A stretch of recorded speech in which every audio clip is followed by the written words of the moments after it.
Muchas gracias, Sabina. Buenas tardes a todos. Supongo que se me escucha bien.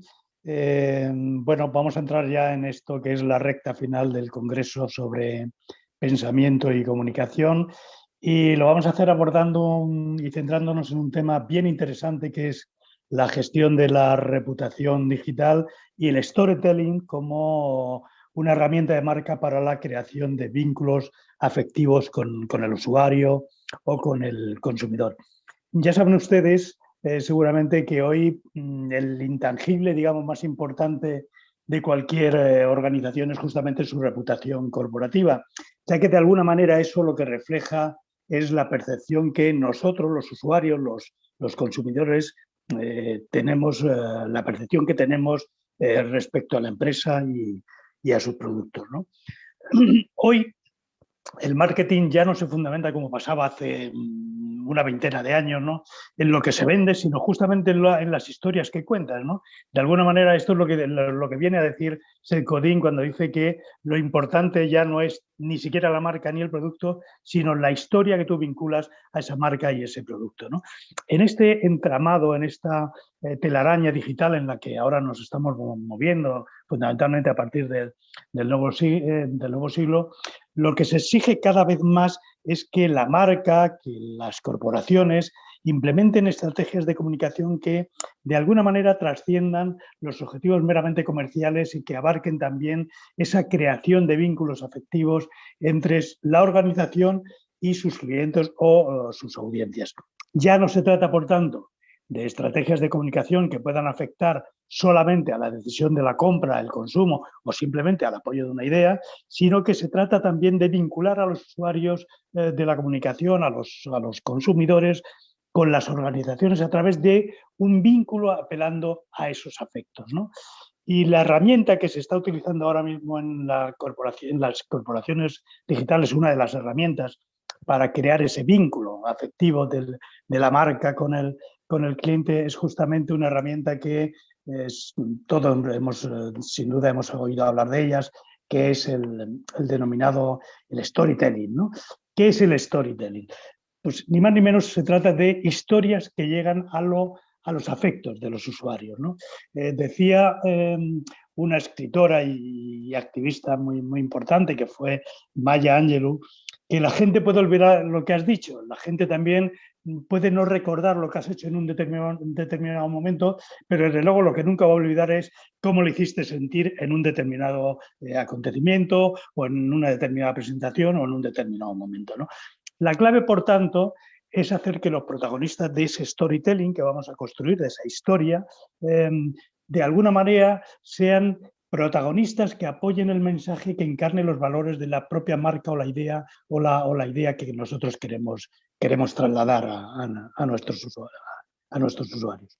Bueno, pues justamente de todo ese entramado, de cómo construimos las historias, cómo llegamos a los afectos y cómo los vinculamos con la marca y con los productos, de todo eso viene a hablarnos, entre otras cosas, nuestro invitado de hoy, que es el doctor Luis Miguel Romero. Luis Miguel Romero tiene a pesar de su juventud, tiene un amplísimo currículum, ¿no? Yo voy a reducir muy brevemente algunas de las cosas que a mí me parecen más destacables, simplemente para hacer un pequeño marco introductorio de nuestro ponente, y a partir de ahí ya entrar en materia, ¿no? Luis Miguel es doctor en comunicación por las universidades de Sevilla, de Málaga, Huelva y Cádiz. Ha sido premio extraordinario de doctorado por la Universidad de Huelva y máster en comunicación social por la Universidad de Almería, y además posee un posgrado de Derecho y Políticas Internacionales por la Universidad Central de Venezuela. Desde el punto de vista de la investigación, cabe destacar que es editor asociado de la revista Comunicar y de la revista Análisis, y es autor de más de 80 artículos en diferentes revistas de alto impacto.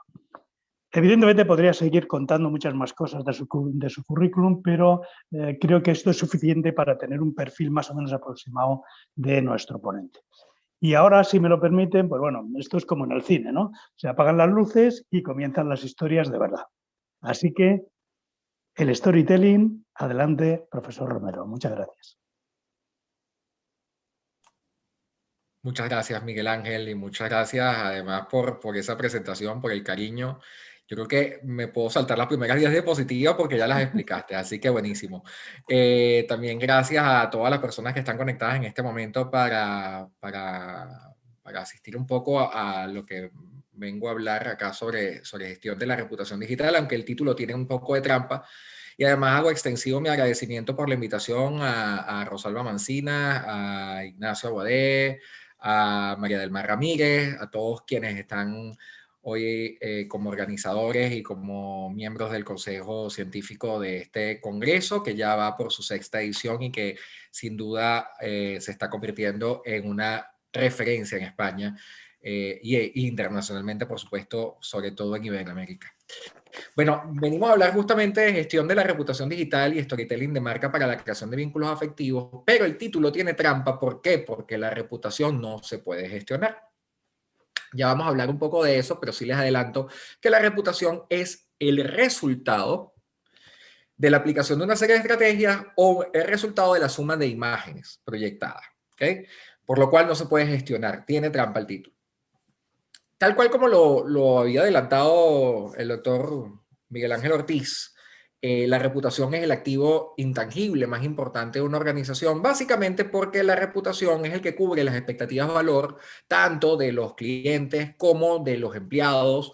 Por ejemplo, los lugares más importantes para trabajar, best place to work, la reputación frente a inversionistas para poder hacer compra de acciones, etcétera, ¿no? Y también sobre el público permisivo. La reputación es la suma de acciones pasadas, es decir, es lo que habíamos hablado. La reputación no es algo que tú puedas gestionar realmente, tú puedes gestionar la comunicación, puedes gestionar las crisis que se pueden ocasionar, pero no puedes gestionar la reputación porque la reputación es una consecuencia propia de la aparición del hacer de la empresa. Por eso hablamos de que el storytelling y el story doing crean la reputación, porque no solamente es lo que hace la empresa, cómo se comporta como ciudadano corporativo, sino cómo lo comunica. El comportamiento y la comunicación vienen siendo algo muy importante en la formulación de lo que es una reputación, pero además también se alimenta de todas las exposiciones públicas en materia de publicidad, marketing, recomendaciones y en el ecosistema en el que actualmente nos insertamos, en este ecosistema reticular descentralizado. Pues ese aspecto de las recomendaciones, los influencers, las opiniones, tienen muchísimo valor dentro de esa formulación de una idea. De hecho, creo que todos acá, antes de irnos a un destino, por ejemplo, a través de Booking, a través de Kayak, a través de Trivago, de TripAdvisor, etcétera, siempre averiguamos qué han opinado las personas sobre este destino, sobre este restaurante, vamos a Google, a las opiniones, y de ahí tomamos la decisión para la decisión de compra, la decisión de apoyo, la decisión de inversión, ¿no?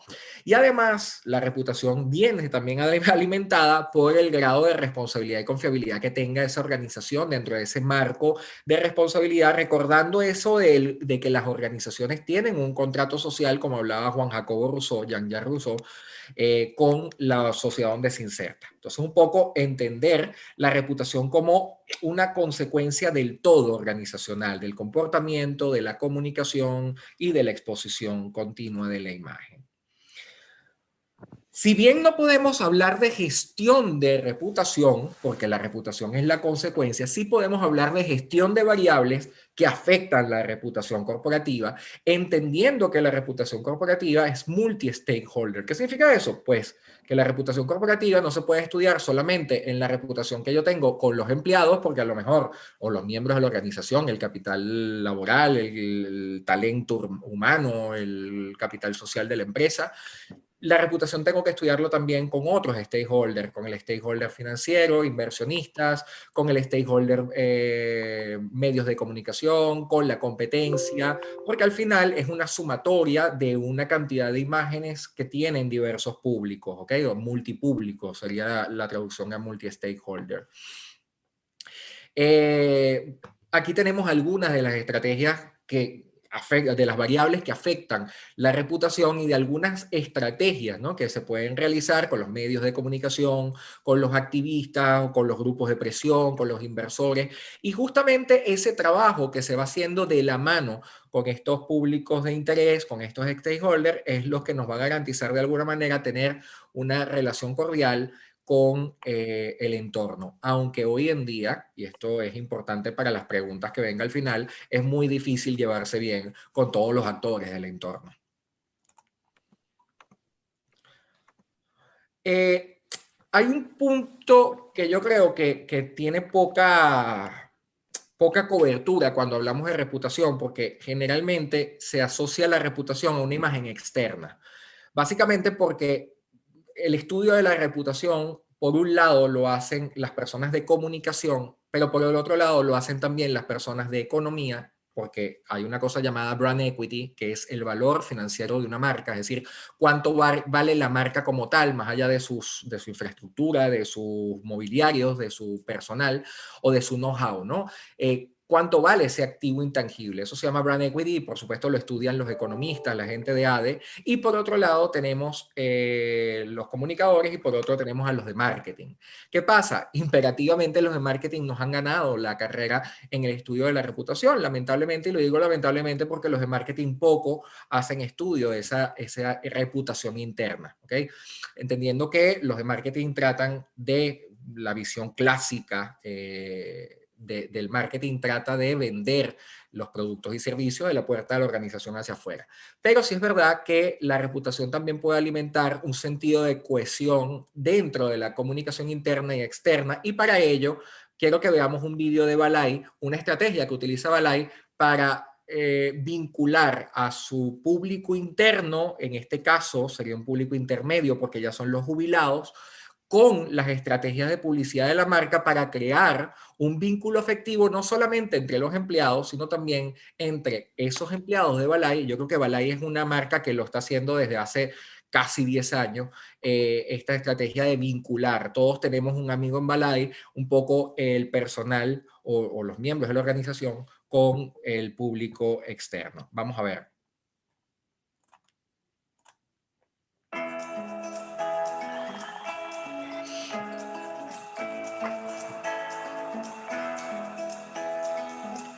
Por el tiempo que pasó, por la hija mía, ¿qué haces aquí? Ay, por no olvidarte. Para mí Balay fue mi segunda casa. Estuve 33 años, hija, y muy a gusto. Encontrarte. El camino me lleva hacia ti. Todo lo que nos queda por vivir. Volver a sentir la lluvia bajo el sol. Está todo increíble, increíble. Es un orgullo haber trabajado aquí un rayito. Todo este recorrido era la línea del tambor, la cual llevaba tu padre. El camino me lleva hacia ti. Todo lo que nos queda por vivir. Volver a sentir la lluvia bajo el sol junto a ti. Junto a ti, junto a ti. En Balay tenemos un compromiso con nuestra gente y contigo. Gracias por elegirnos.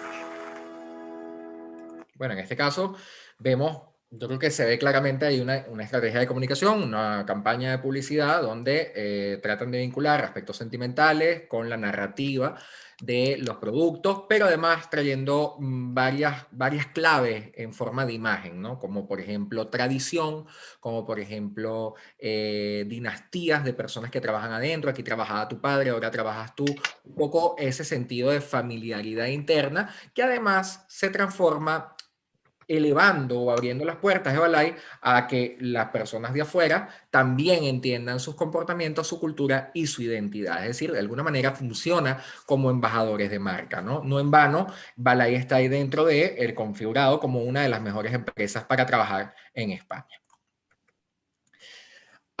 Cuando hablamos de imagen y reputación, generalmente hablamos en clave de sinónimo cuando son diferentes, aunque la reputación es la la consecuencia de una exposición de imagen prolongada, por decir de alguna manera, aquí tenemos algunas diferencias, no lo voy a leer por economía procedimental, pero sí, creo que lo más sencillo es poder decir que la imagen es una foto fija en un momento determinado, es coyuntural, puede mostrar algo que no es, porque estamos obteniendo una imagen de un momento preciso, incluso si estamos en medio de una crisis, y la reputación es la historia, es la big picture, es la película, ¿no? Considera el pasado, el presente e incluso las expectativas a futuro, es decir, se gana con el tiempo, es una percepción colectiva, mientras la imagen yo la puedo estudiar, yo puedo estudiar la imagen de una organización frente a X público, llámese estudiantes universitarios, llámese público externo, consumidores, etc. Y además la reputación genera valor, es decir, cuando tú haces un estudio de reputación de una organización frente a los públicos, porque recordemos que es multi-stakeholder, la reputación genera valor financiero. ¿Por qué? Porque se entiende que una empresa que tiene una buena reputación genera un buen posicionamiento de marca, lo que va a conllevar a una mayor capacidad de ventas, mayor capacidad de apoyo, mayor capacidad de inscripciones, por ejemplo, en el caso de una universidad, para entendernos, una universidad con una reputación positiva tendrá más personas tratando de ingresar, pero también tendrá la posibilidad de elevar los precios de la matrícula, por llamarlo de alguna manera, dentro de la economía de mercado, ¿no? Ese valor de marca, ese valor de reputación se le llama brand de marca, brand equity, ¿ok? Y aquí estamos hablando un poco de que justamente la reputación corporativa se refleja en este valor bursátil de la organización, este valor financiero de la organización, porque al final, y por eso hablamos de que es el activo más intangible, al final la reputación genera rentabilidad, bien sea monetaria, pero por ejemplo una buena reputación en materia de ser una ONG, por ejemplo hablemos del Banco de Alimentos, que creo que es una de las organizaciones con mejor reputación, bueno, creo no, además, medido por Merco, que es el ranking el monitor que se llevaba desde la Universidad Complutense de Madrid, ahora lo lleva una empresa privada,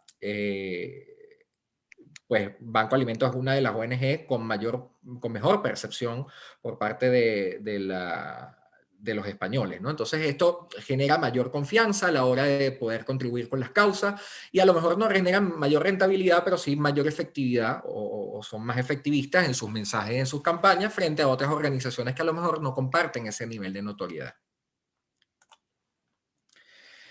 Ahora bien, por supuesto, no todo el valor de una marca es un valor financiero, no todo el valor de una marca es un valor comercial, no todo el valor de una marca es un valor bursátil, ¿no? También hay un valor emocional, es decir, una vinculación, una atracción que tienen un conjunto de personas, tanto públicos internos como externos, hacia una marca. Cuando hablamos de marca, hablamos de una organización, de productos, servicios, proyectos, sistemas, personalidades públicas, partidos políticos, religiones e incluso países y ciudades. ¿Okay? Hablamos de Nueva York, hay gente que ama Nueva York sin ir a Nueva York, hay gente que ama París sin ir a París o hay gente que ama Roma sin ir a Roma.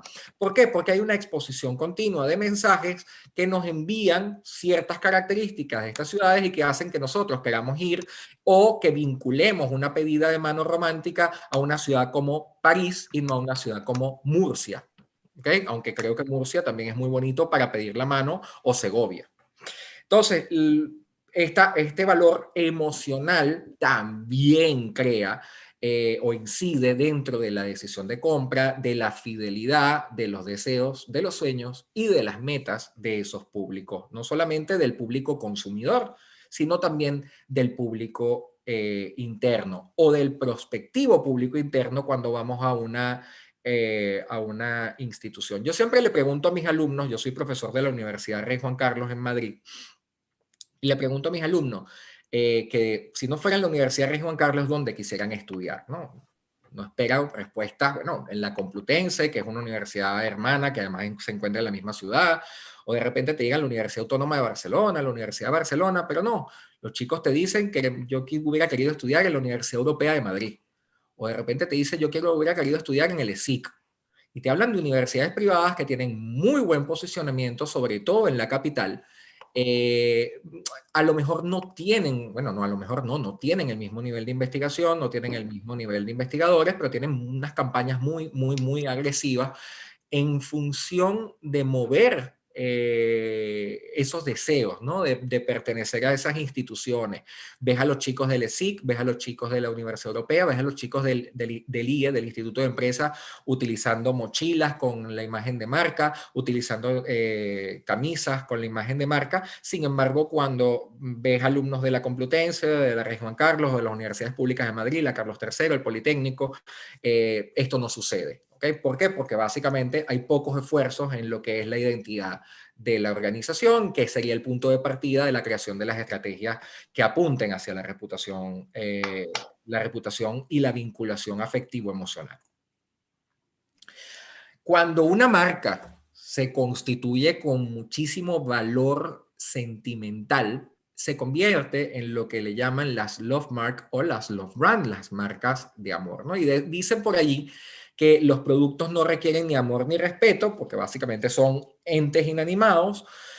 Las modas atraen sentimientos, pero sin respeto, por eso las modas son pasajeras, es decir, quieres seguirla por el efecto bandwagon effect o el efecto arrastre, quieres seguirla por la espiral del silencio, quieres seguirla por la noción del grupo, pero son pasajeras. Cuando cambia el deseo del grupo, pues, o el deseo individual de los líderes de opinión, cambia el deseo del grupo, ¿no?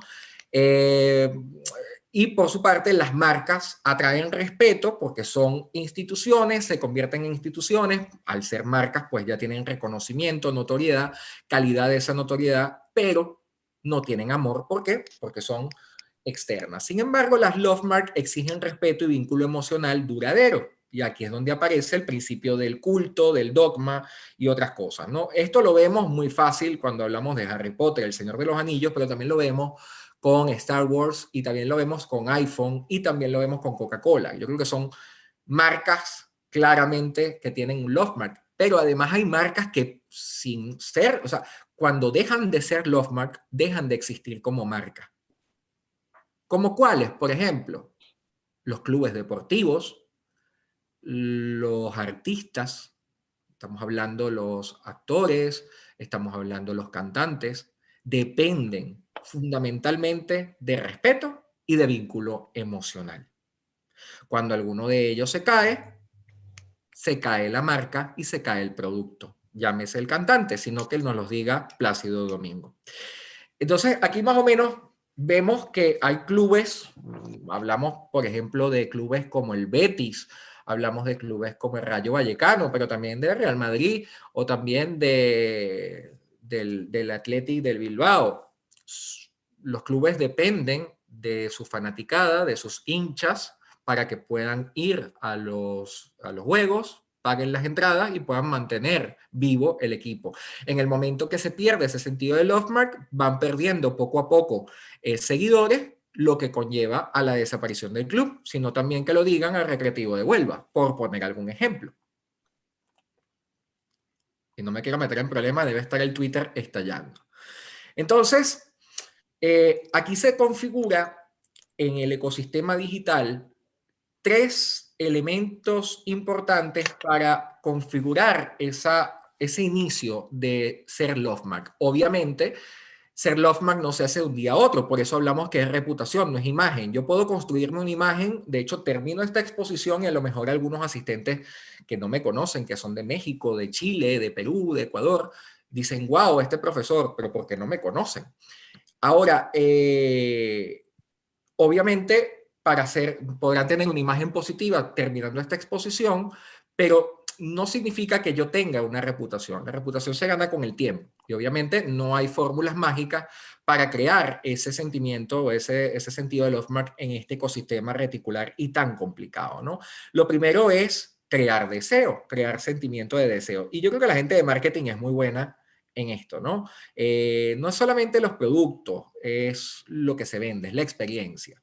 Y ese da cabida al punto número 2. Es decir, no solamente tú estás vendiendo un producto, estás vendiendo toda una serie de características que van en ese producto. Por ejemplo, yo soy muy forofo, muy seguidor de Xiaomi, ¿no? Desde el principio. De hecho, me explotó un teléfono Xiaomi en el bolsillo y dije, más nunca compro un móvil Xiaomi, y seguí comprando móvil Xiaomi y hasta ahora tengo móviles Xiaomi. No solamente por un tema de precio, sino también porque me parece que hay una buena relación entre calidad y precio. Pero además Xiaomi me da ciertas experiencias, por ejemplo, ventajas dentro del Club Xiaomi para comprar con descuento, me da filtros para hacer vídeos, etcétera, que son realmente tonterías, porque al final no es ni siquiera directamente relacionado con el hardware o el funcionamiento del dispositivo, pero me hace pertenecer a un grupo. Entonces, justamente esa experiencia de usuario se transforma en la creación de un sentimiento de pertenecer a una comunidad que puede hacer ciertas cosas frente a otras que no lo pueden hacer. De hecho, cuando empezaron a salir los famosos emojis que simulaban las caras perfectas de unas personas en dibujos animados, lo hacía solamente iPhone. Y la gente quería irse a iPhone solamente para poder hacer sus propios emojis, sobre todo aquellas personas que estaban configurando su identidad. Estamos hablando de chicos en la adolescencia, incluso en la juventud temprana, ¿no? Pero esto es un poco del efecto bandwagon y la espiral del silencio, del querer y necesitar pertenecer a un grupo. Sé que voy muy rápido, pero estoy tratando de ir rápido para dejar tiempo a las preguntas.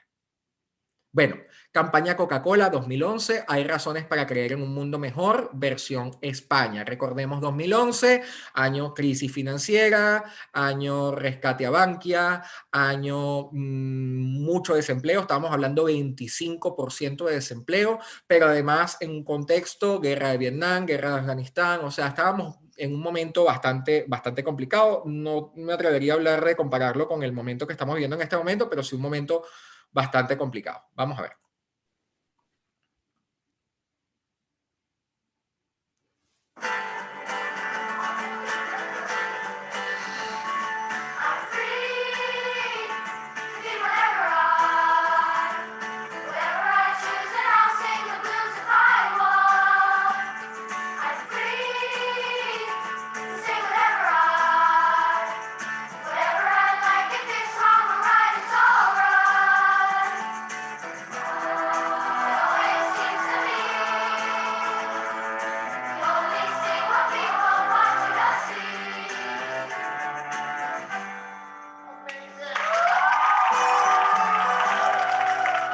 Esta campaña estaba compuesta más o menos con unas 7, 8 piezas parecidas, con otro tipo de mensajes, pero muy en la línea. El producto no es el centro del mensaje. Aquí empezamos a ver un inicio de un tipo de publicidad donde el producto no era el rey, sino los mensajes de apoyo, los mensajes de estamos allí, los mensajes de seguimos contigo, los mensajes de sin decir que estamos mal, básicamente. Pero al final Coca-Cola aparece no con un rico sabor, no despuntando las características del producto, sino simplemente mientras hay tantas personas que están sufriendo, 20.000 personas están consumiendo Coca-Cola. Esa contraposición simbólica de los mensajes crean sentimiento de pertenencia, crean necesidad, crean deseo. Vamos a verlo un ejemplo un poco más actual. Bueno, este es el caso, este que tenemos acá es la del otro caso en España, pero vamos a ver con un caso más actual, el coronavirus y ese mensaje para los hosteleros.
Obviamente esto no se lo pasaron nada más a los hosteleros, esto fue una campaña, un spot, perdón, que lo pasaron en televisiones regionales, en televisiones nacionales, en cadenas privadas.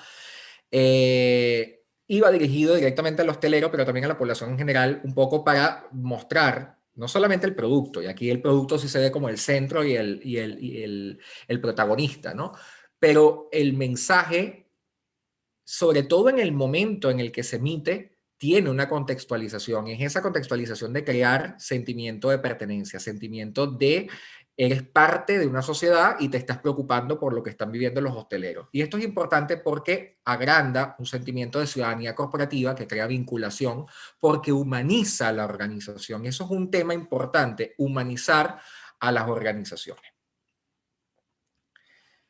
Bueno, con respecto a lo del storytelling, para crear esos vínculos afectivos, esta forma de contar historias, ahora por supuesto también está el story doing, esta forma de contar historias está enfocado en las emociones, no está enfocado en el producto, no está enfocado en las características, no está enfocado en cómo tú te sientes cuando pruebas el producto, está enfocado en generar un clic, en generar un mensaje, una historia, incluso de amor, que genere un sentimiento.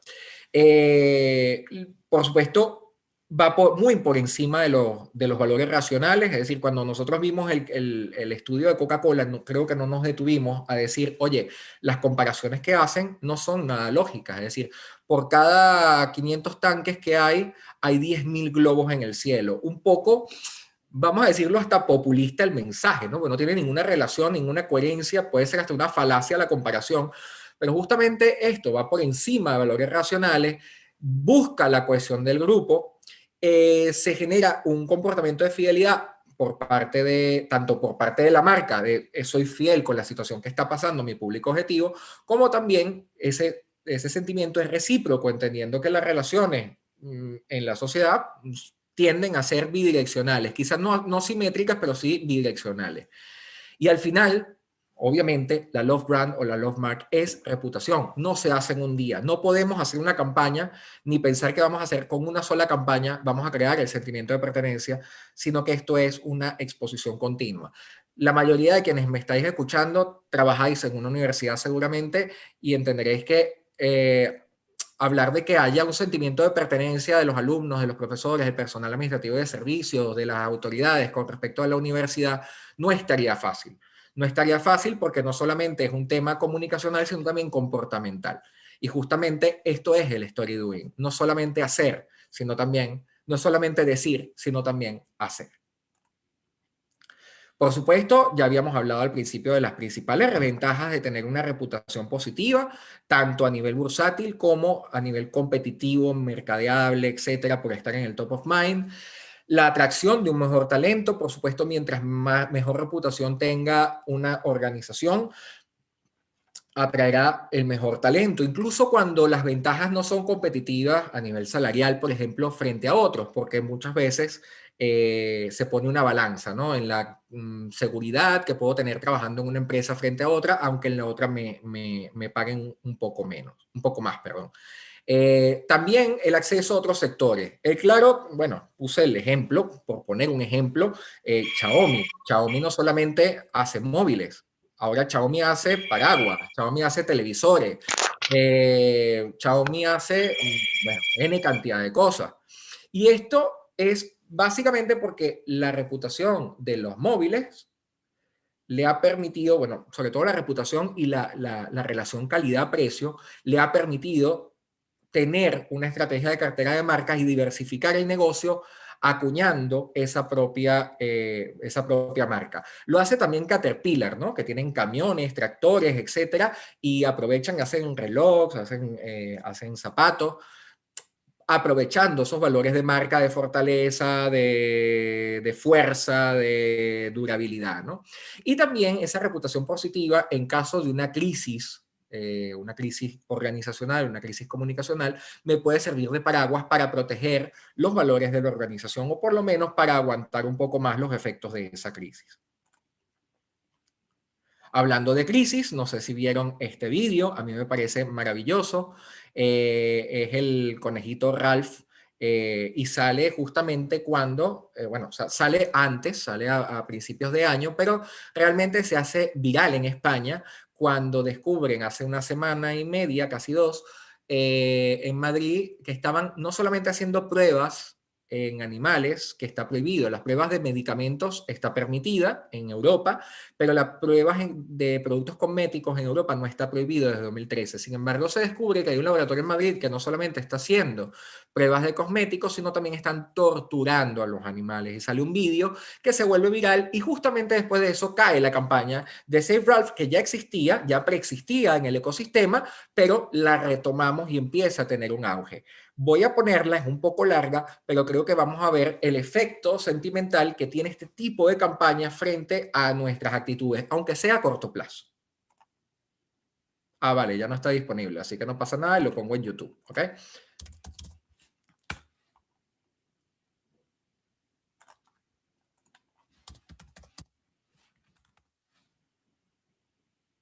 Vamos a ver si tenemos suerte. My name's Ralph. I'm a rabbit, as you can see. I'm blind in my right eye, and this ear. Can't hear nothing but ringing now.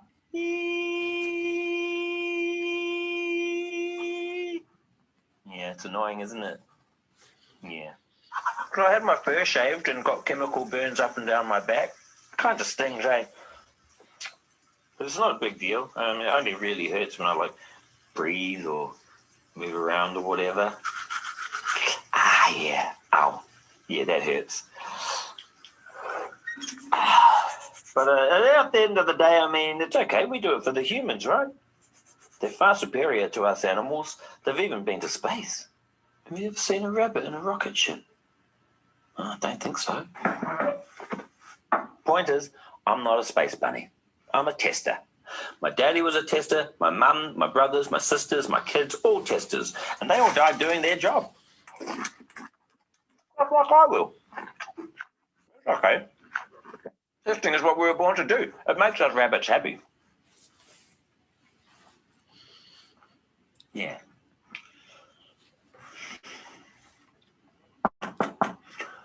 Oh, I'll get to work.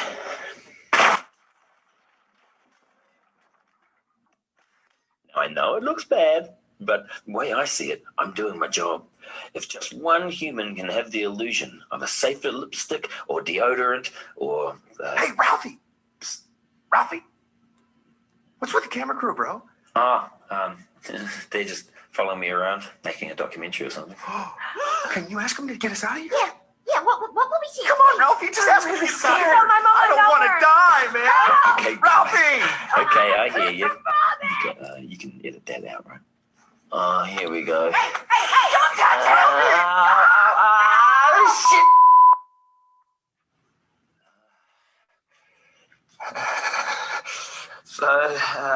So in closing, I'd just like to say that... Sorry, Ralph. We're over here. Can you turn around? Oh, sorry. That's all right. Is this better? Yeah. Carry on, mate. Okay, so yeah, I'd just like to say to everyone out there still buying animal-tested cosmetics like eyeliner, shampoo, sunscreen, pretty much everything in your bathroom. Well, without you and countries that allow animal testing, I'd be out of a job. I'd be on the streets. Well, not the streets, more like a field, I guess. You know, like a normal rabbit. But hey,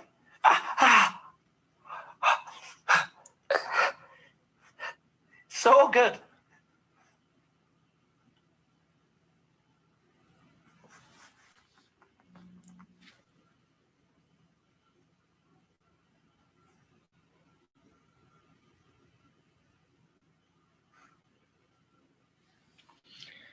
Bueno, esto es una campaña directamente, pero creo que más claro imposible, directamente relacionada a vincular sentimientos, ¿no?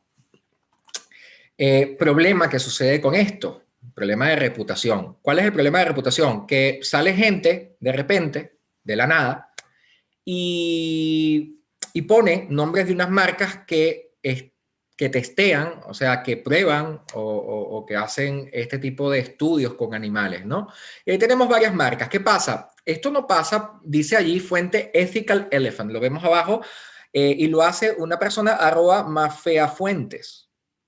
Quiero que vean que aquí aparece en el centro, Garnier, lo puse con una estrellita, ¿no? Lo puse allí marcado. Porque la misma persona hizo otro post, ¿ok?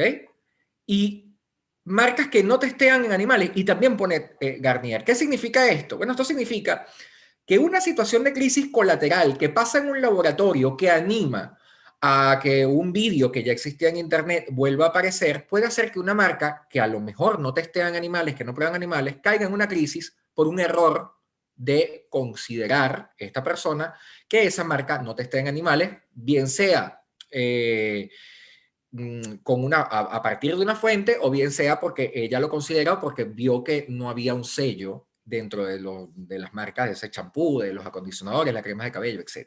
Entonces, esto es importante entender. ¿Por qué? Porque el hecho de constituirte como una love mark no te libra de también, si no tienes un buen comportamiento corporativo, no te libra de tener problemas con crisis de este tipo. Incluso crisis que no son realmente de tu organización, sino de proveedores, de distribuidores, de outsourcing que utilizas, bien sea para analizar tus productos, bien sea call center, bien sea lo que sea, ¿no?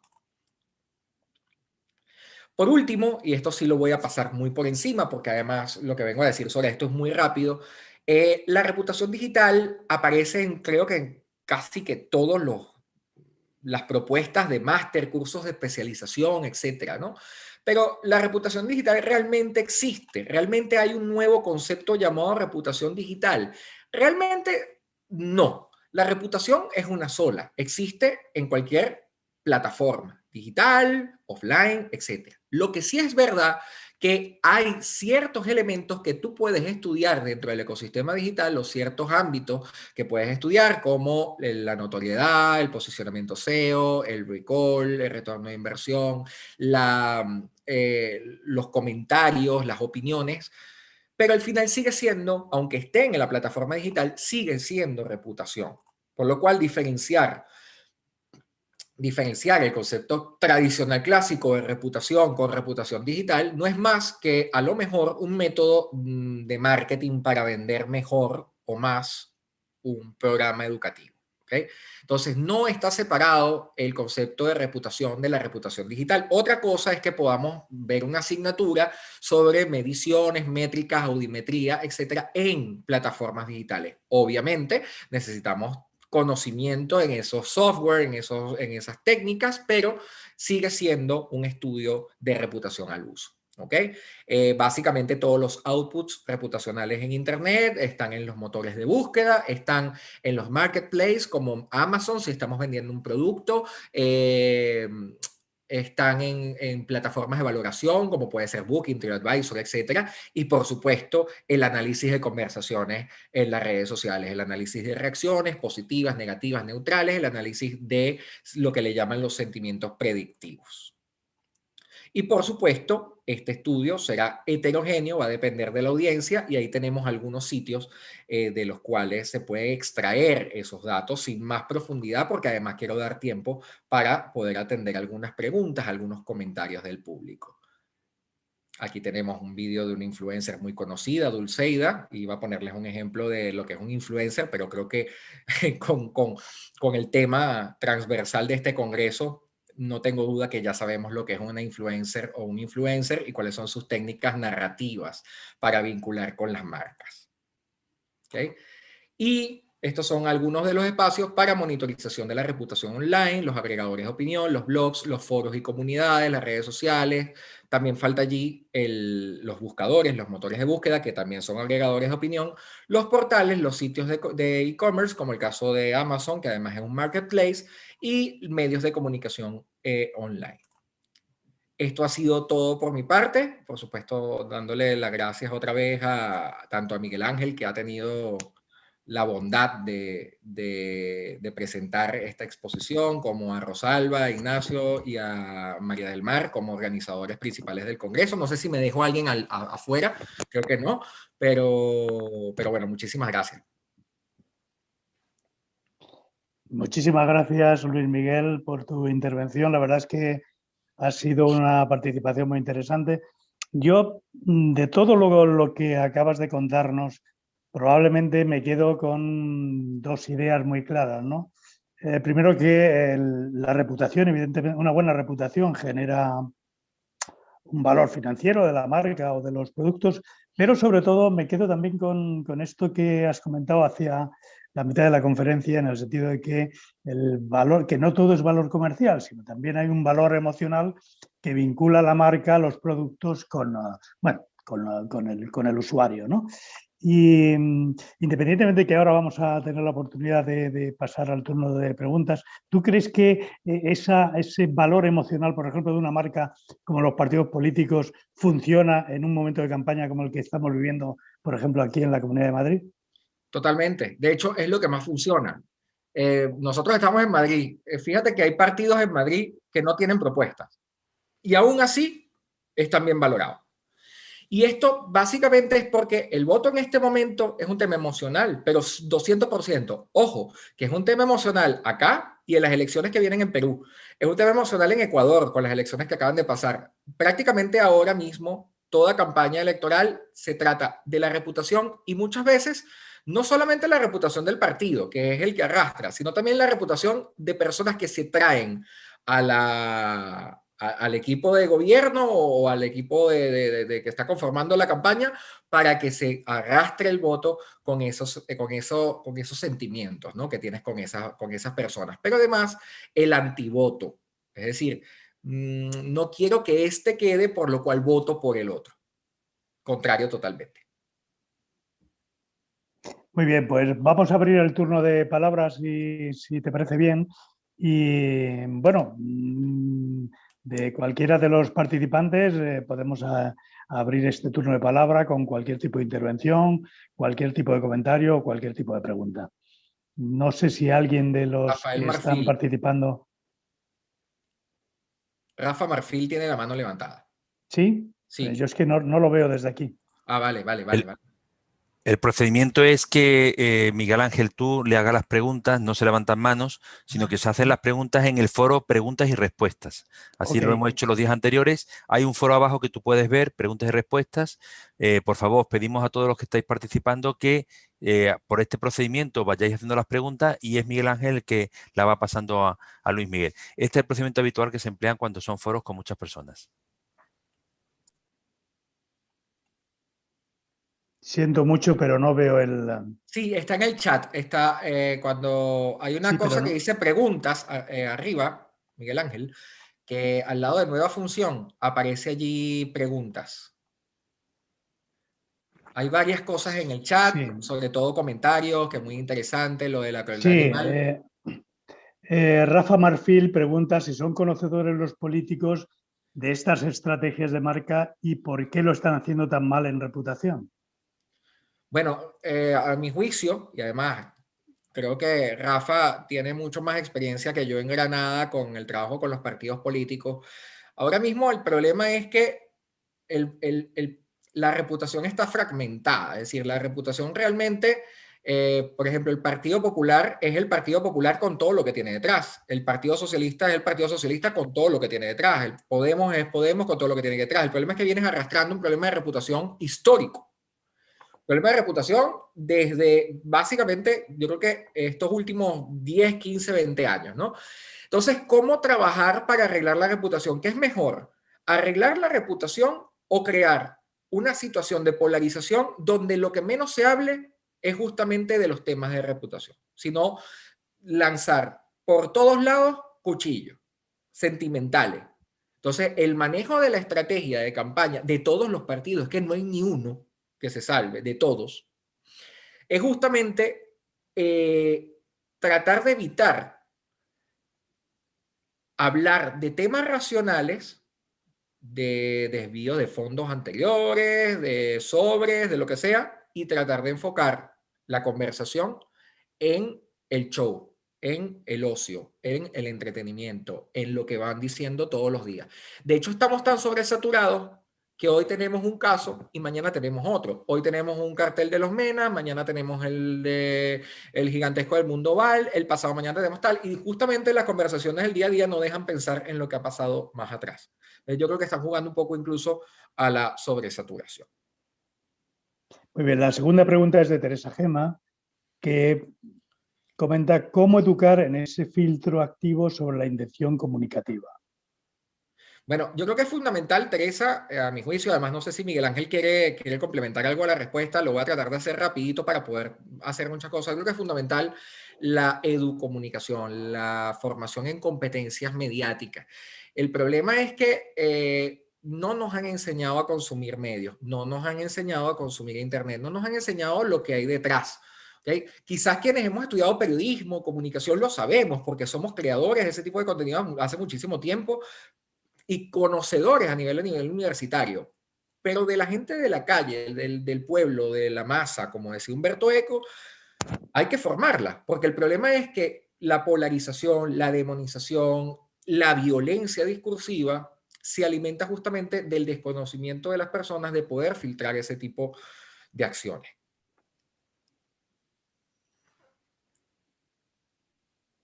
Josep Durán dice que algunos artículos recogen que el éxito de un canal no depende de la veracidad de los contenidos que exponen, ni siquiera en campos como la ciencia. ¿Qué opinión le merece estos canales de pseudociencia y qué se podría hacer para limitar su acción? Bueno, Josep, muchas gracias por tu pregunta. Tiene mucho que ver con el tema fake news, además,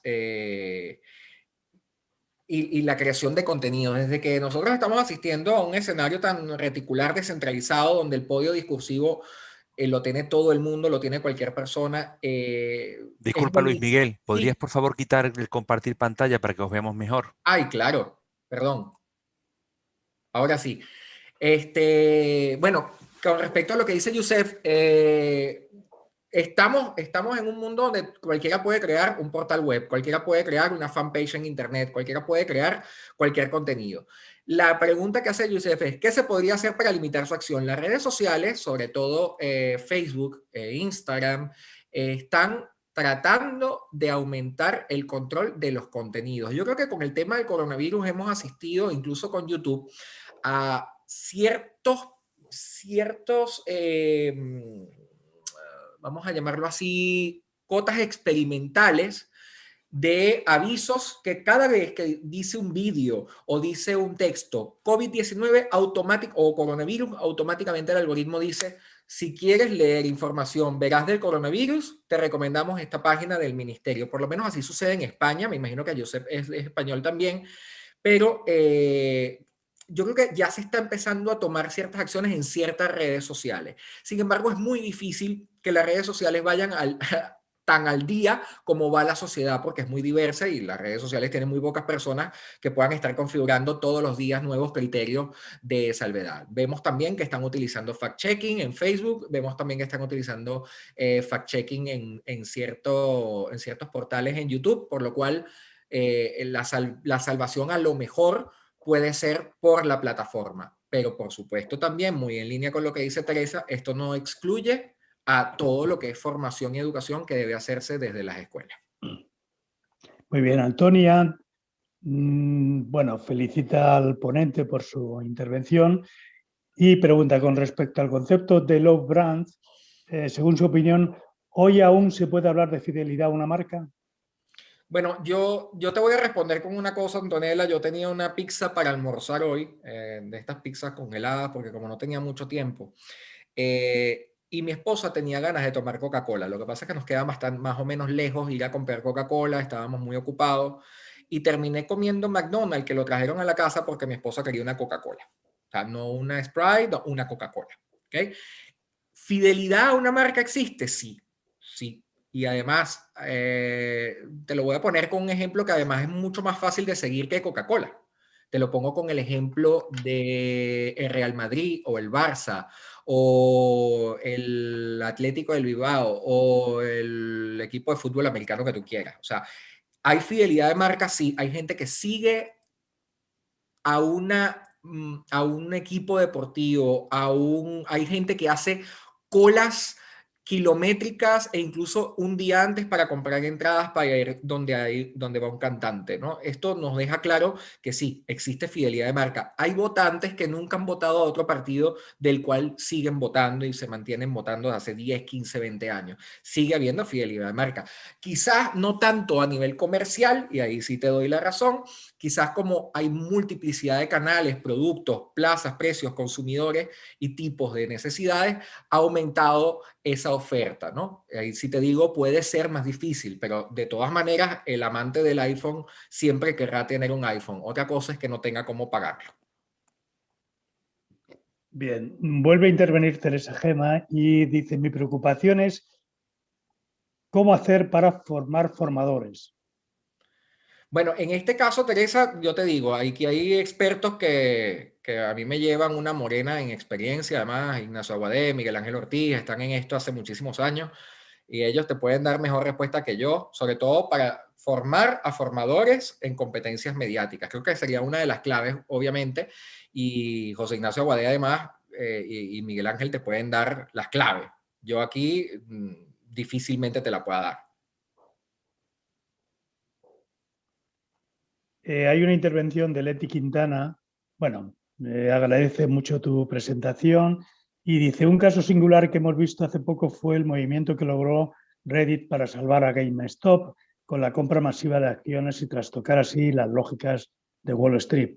¿Podría ser un caso de análisis sobre variables de gestión de la reputación y storytelling de una marca como Reddit?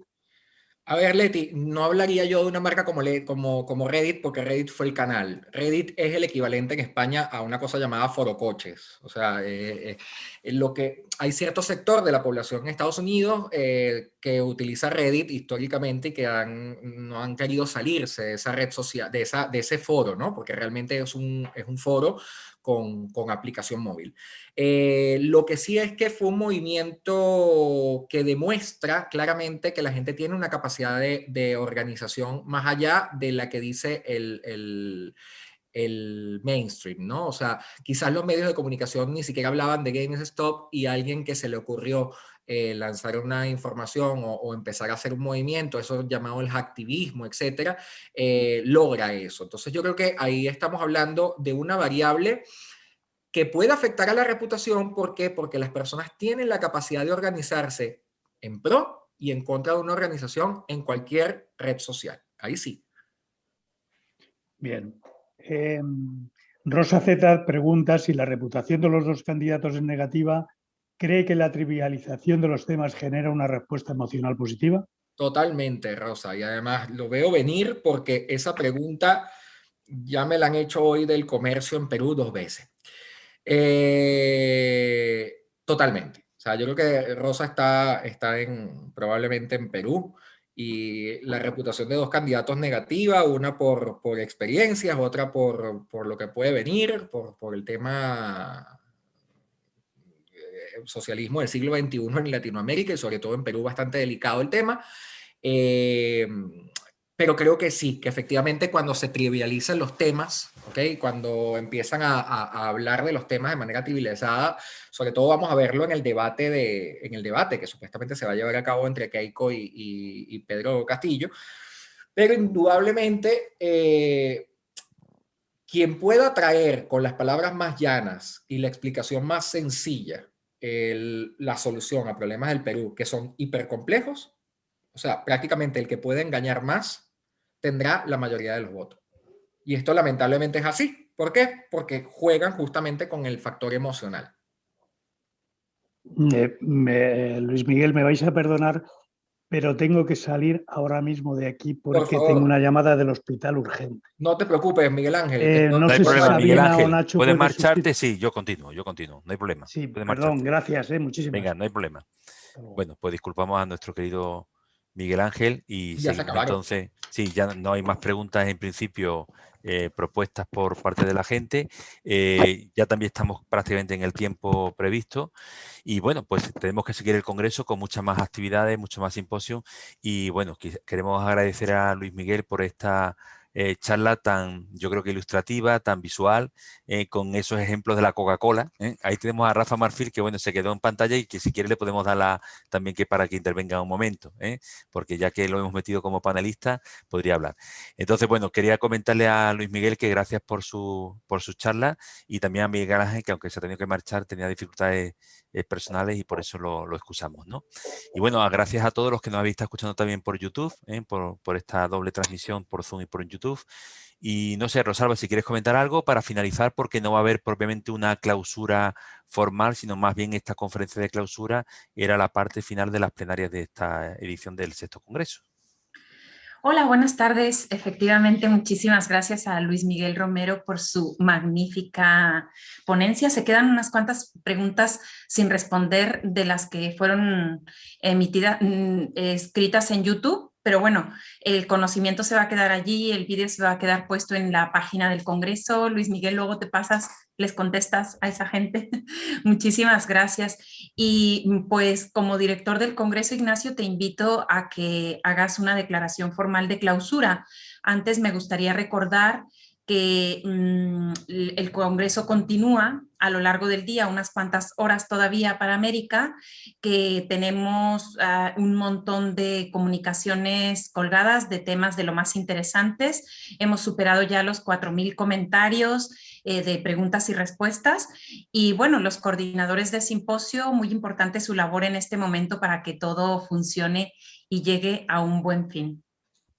Bueno, pues yo creo que con lo que ha dicho Rosalba podemos concluir el Congreso. Efectivamente, aparte de la actividad presencial, hay muchísimo movimiento en las redes sociales de este Congreso. La verdad es que estáis participando todos de forma muy activa para redifusionar y hacer que el Congreso llegue a muchos sitios.